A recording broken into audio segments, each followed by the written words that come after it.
அன்புள்ள ஆண்டவரே, மீண்டும் உம்முடைய பரிசுத்த நாமத்திற்கு கொடான கொடி ஸ்தோத்திரங்களை ஏறெடுத்து தேவ சமூகத்தில் வந்திருக்கிற எங்கள் ஒவ்வொருவரோடும் உம்முடைய கிருபை இருந்து பாதுகாத்துக் கொள்ளும்.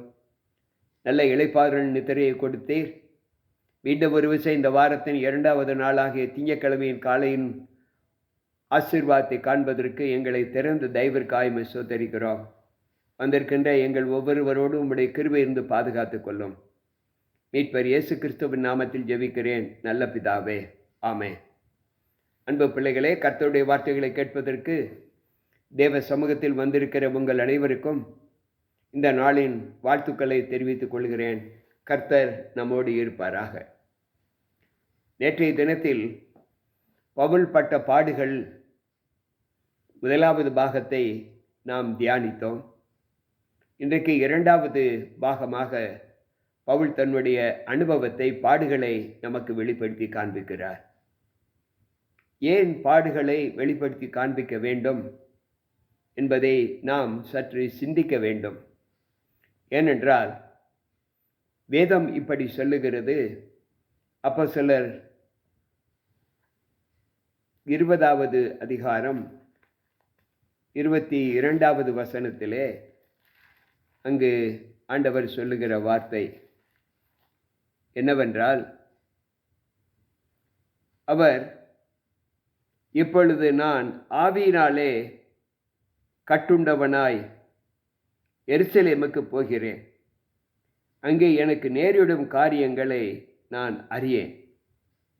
கட்டுகளும் உபத்திரவங்களும் எனக்கு வைத்திருக்கிறது என்று பரிசுத்த ஆவியானவர் பட்டணந்தோறும் தெரிவிக்க மாத்திரம் அறிந்திருக்கிறேன். எனக்கு பாடுகளும் கட்டுகளும் எனக்கு நியமிக்கப்பட்டு இருக்கிறது என்று இங்கு பவுல் சொல்லுகிறார். அன்பு பிள்ளைகளே, சற்று யோசித்து பார்ப்போம். நம்முடைய காலத்தின் நியமங்கள் தேவ சமூகத்தில் நம்மை எப்படி பலப்படுத்துகிறது என்பதை யோசித்து பார்த்தால் நமக்கு பாடுகள் அவசியம் என்பதை ஆண்டவர் நமக்கு வலியுறுத்தி காண்பிக்கிறார். அதே அப்போஸ்தலர் 14:22 இப்படி சொல்லுகிறது, சீசருடைய மனதை திடப்படுத்தி அநேக உபத்திரங்களின் வழியாய் நாம் தேவனுடைய ராஜ்யத்திற்குள் பிரவேசிக்க வேண்டும் என்று சொல்லப்பட்ட ஒரு வார்த்தை. நமக்கு உபத்திரவங்களும் பாடுகளும் இந்த லோகத்தில் உண்டு என்பதை அங்கு ஆண்டவர் நமக்கு சுட்டி காண்பிக்கிறார். அந்த பாடுகளும் உபத்திரவங்களும் ஒரு மனிதனை எவ்வளவுதான் துரத்தும் என்பதை நாம் அறிய வேண்டுமென்றால் பவுலிடத்தில் நாம் கேட்க வேண்டும். நாம் நேற்று கேட்டோம். பவுல் தன்னுடைய அனுபவங்களை 1வது பாகத்தில் நேற்று நமக்கு சொன்னார். இன்றைக்கு 2வது பாகமாக அவர் சொல்லுகிறார், நான் கடந்து செல்லும் அந்த பட்டணம் எனக்கு பாடுகள் நிறைந்ததாக காணப்படுகிறது. அவைகளை நான் கடந்து செல்ல வேண்டும். ஒரு மனிதன் தனக்கு இவ்வளவு கஷ்டங்கள் உண்டு என்று அறிந்து அந்த கஷ்டங்களை அனுபவிப்பதற்கு ஆண்டவர் வேதத்தில் ஒரு மனிதனை தெரிந்து கொண்டார் என்றால் அந்த மனிதன் எவ்வளவு பெரிய பாக்கியம் பெற்றவர் என்பதை நாம் உணர வேண்டும். அவர் சொல்லுகிறார் 2 கொரிந்தியர் 11:26-27 அநேகந்தரம் பிரயாணம் பண்ணினேன். 6 நாட்கள்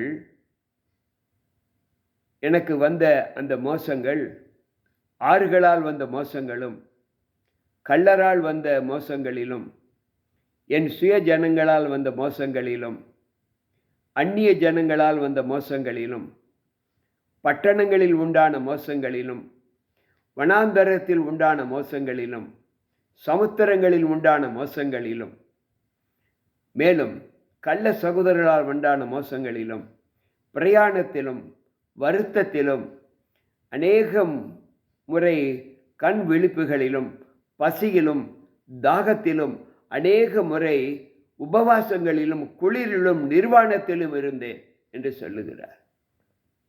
இந்த உபத்திரவங்களை நம்மால் தாங்க முடியுமா? ஒரு உபத்திரவத்தை கூட நம்மால் தாங்க முடியாது. ஏனென்றால் நாம் அப்படிப்பட்ட பலவீன சரீரத்தோடு காணப்படுகிறோம். அன்பு பிள்ளைகளை, பார்ப்பதற்கு நல்ல திடகாத்திரமாக இருந்தாலும் இந்த பலவீனங்கள் நமக்கு வரும்போது நாம் சோர்ந்து போகிறோம். பலவீனமற்ற ஒரு சரீரத்தை பெற்றுக்கொள்கிறோம். ஆனால் பவுல் ஆண்டவர் அவனை தொட்ட மாத்திரத்தில் அவன் எவ்வளவு துன்பங்களை சந்தித்தார் என்பதை வேதம் நமக்கு சொல்லுகிறது. இதை குறித்து நாம் வாசிக்க வேண்டுமென்றால் அப்போஸ்தலர் நடவடிக்கைகளின் புத்தகம் 9வது அதிகாரம் 23வது 24வது வசனத்தை நாம் தியானிக்க போகிறோம். அதில் அவர் சொல்லுகிற வார்த்தை என்னவென்றால், அநேக நாள் சென்ற பின்பு யூதர்கள் அவனை கொலை செய்யும்படி ஆலோசனை பண்ணினார்கள். அவர்களுடைய யோசனை சவுலுக்கு தெரிய வந்தது. அவனை கொலை செய்யும்படி அவர்கள் இரவும் பகலும் கோட்டை வாசல்களை காத்து கொண்டிருந்தார்கள். அன்பு பிள்ளைகளே, அவர் சொல்லுகிறார், என்னை கொலை செய்யும்படி நான் கோட்டை வாசலை காத்து கொள்ளக்கூடிய பிள்ளைகளுக்கு மத்தியிலே நான் தனித்து விடப்பட்டு இருந்தேன். அன்பு பிள்ளைகளே, தனக்கு கொலை மிரட்டல் வந்துவிட்டது என்பதை அறிந்தும் அவனுக்கு பாதுகாப்பு அந்த தேசத்தில் இல்லை. தான் பணிபுரிந்த சேனையிலே எந்த ராஜ்யத்திற்காக அவன் பணிபுரிந்தானோ அந்த ராஜ்யத்திலே அவனுக்கு பாதுகாவல் இல்லை. அவன் மாற்றப்பட்டு விட்டான். ஏன் மாற்றப்பட்டு விட்டான் என்றால், ஆண்டவராக இயேசு கிறிஸ்து தெய்வம் என்பதை அவன் பிரசங்கிக்க தொடங்கினான். அவனுக்கு இருந்த பாதுகாவல் எல்லாமே போய்விட்டது. எவ்வளவு பெரிய நிர்பாக்கியமான சூழ்நிலையை அவன் சந்தித்திருக்கிறார். அன்பு பிள்ளைகளே, மீண்டும் அதோடு அவர் விடவில்லை. அப்போஸ்தலர் 13வது அதிகாரம் அங்கு 45வது வசனத்தை நாம் வாசிப்போம் என்றால், அவர் சொல்லுகிறார், யூதர்கள் ஜனக்கூட்டங்களை கண்டபோது பொறாமையினால் நிறைந்து பவுலினால் சொல்லப்பட்டவைகளுக்கு எதிரிடையாக பேசி விரோதித்து தூஷித்தார்கள். இயேசுவின் நாமம் மகிமைப்பட வேண்டும் என்று பவுல் சொன்ன வார்த்தைகளை கேட்ட யூதர்கள் அவனுக்கு விரோதமாக செயல்பட தொடங்கினார்கள். ஒரு காலம் இயேசுவினுடைய நாமத்தை சொன்ன பிள்ளைகளை கொலை செய்வதற்கு சம்மதித்த சவுலாய் இருந்தபோது அவனை போற்றினார்கள், நல்ல பதவி பிரமாணங்கள் செய்து கொடுத்தார்கள். ஆனால் என்றைக்கு அவர் இயேசுவின் நாமத்தை சொல்லி பிரகடனம் பண்ண ஆரம்பித்தாரோ அன்றைக்கு அவனுக்கு அழிவு காலம் வந்துவிட்டது என்பதை அங்கு பவுல் சாட்சியாக சொல்லுகிறார். அப்போஸ்தலர் 17வது அதிகாரத்திலே அங்கு மீண்டும் ஒரு பாடுகளை குறித்து அவர் சொல்லும்போது, அப்போஸ்தலர் 17:5 வாசிப்போம் என்றால் அவர் சொல்லுகிறார், விசுவாசியாத யூதர்கள் வைராக்கியம் கொண்டு வீணராகிய சில பொல்லாதவர்களை சேர்த்து கொண்டு கூட்டம் கூடி பட்டணத்துக்கு அமளி உண்டாக்கி யாரோனுடைய வீட்டை வளைந்து கொண்டு அவர்களை பட்டணத்தாருக்கு முன்பாக இழுத்து கொண்டு வர வகை தேடினார்கள். அன்பு பிள்ளைகளே, பவுலை மாத்திரமல்ல, அவனோடு சேர்ந்து ஊழியம் செய்கிற அனைத்து பிள்ளைகளுக்கும் அப்படிப்பட்ட துன்ப நிகழ்வுகள் வந்ததை பவுல் நமக்கு சாட்சியாக சொல்லுகிறார். மேலும் அவர் சொல்லும்போது, அப்போஸ்தலர் 27வது அதிகாரம் 42வது வசனத்தை நாம் வாசிப்போம் என்றால் அங்கு அவர் சொல்லுகிற வார்த்தை, தேவனுக்கு உண்டான மகிமைகள் எப்படி இருக்கிறது. அப்பொழுது காவல் பண்ணப்பட்டிருந்தவர்கள் ஒருவனும் நீந்தி ஓடி போகாதபடிக்கு அவர்களை கொன்று போட வேண்டும் என்று போர்ச்சேவகர் யோசனை பண்ணியாயிருந்தார்கள்.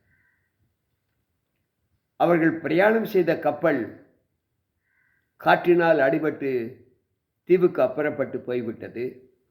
ஆனால் கப்பலில் இருந்த ஒருவனும் தப்பித்து செல்லக்கூடாதபடிக்கு அவர்களை சாவுமணி பின் துரத்தி கொண்டு வருவதை காவலாளிகள் அவர்களுக்கு அவருடைய பயணங்களிலே அவர்களை கொலை செய்ய வேண்டும் என்று துரத்தி வந்தார்கள்.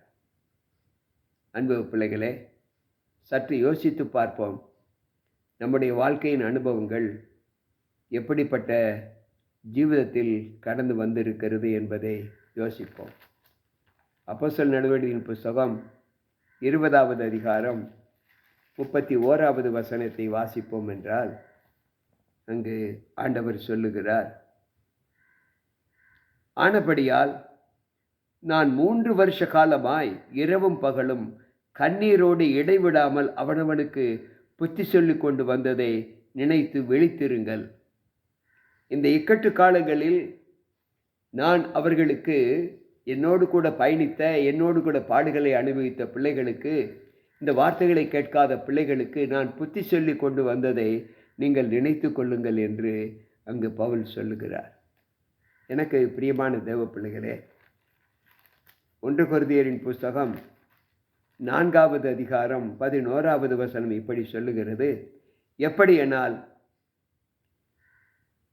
சாவுக்கு இனமான எங்கள் மாமிசத்திலே இயேசு கிறிஸ்துவனுடைய ஜீவனும் விளங்கும்படிக்கு உயிரோடு இருக்கிற நாங்கள் எப்பொழுதும் இயேசுவின் நிமித்தம் மரணத்திற்கு ஒப்பு கொடுக்கப்பட்டு இருக்கிறோம்.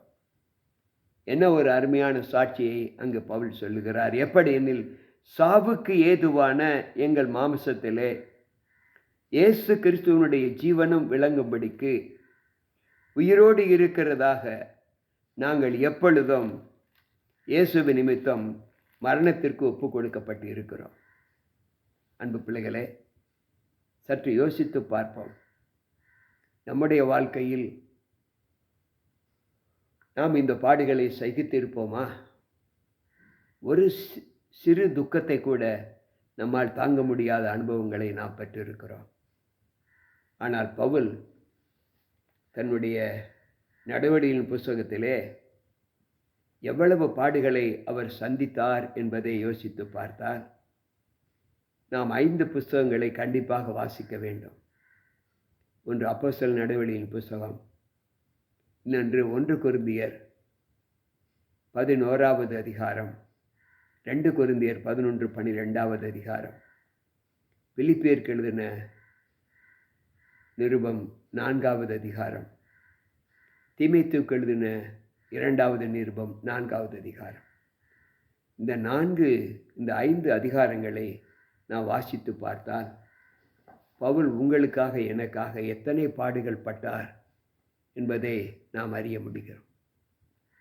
எனக்கு பிரியமான தேவ பிள்ளைகளே, சோதனைகளை சகிக்கிற மனுஷன் பாக்கியவான்.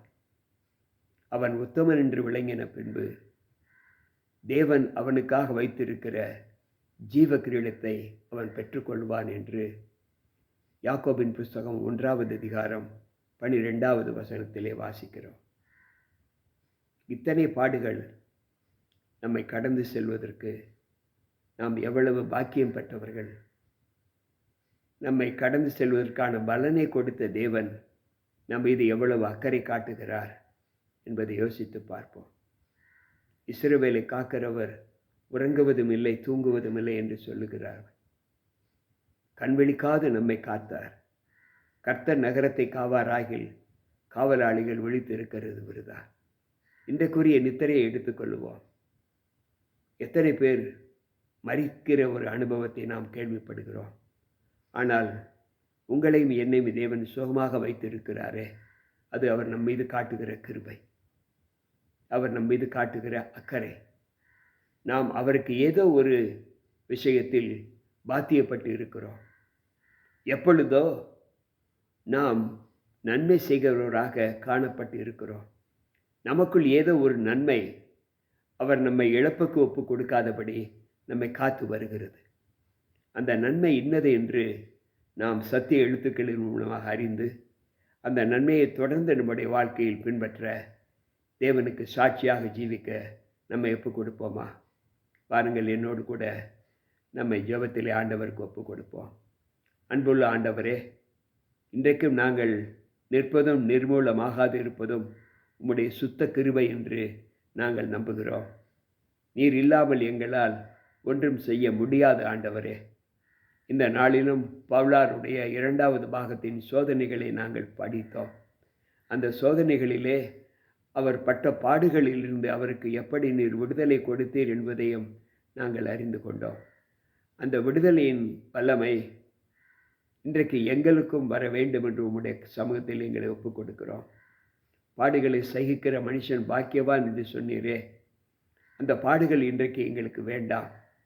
ஏசாயா 60:20 சொல்லப்பட்டபடி துக்க நாட்கள் முடிந்து போகும் என்று சொன்னீரே, அதற்காய் ஸ்தோத்திரம். அந்த துக்கத்தை காணாதபடி எங்களுடைய வாழ்க்கை கர்த்தருக்குள் எப்பொழுதும் சந்தோஷமாய் இருக்க கிருபை செய்யும் ஆண்டவரே. உம்முடைய தயவு, உம்முடைய ஒத்தாசை கேட்டுக்கொண்டிருக்கிற ஒவ்வொருவருக்கும் இருக்கும்படி, எங்களை விட்டு நீங்காதபடி எங்களை காத்துக்கொள்ள வேண்டும் என்று உம்முடைய கரத்தில் ஒப்புக் கொடுக்கிறோம்.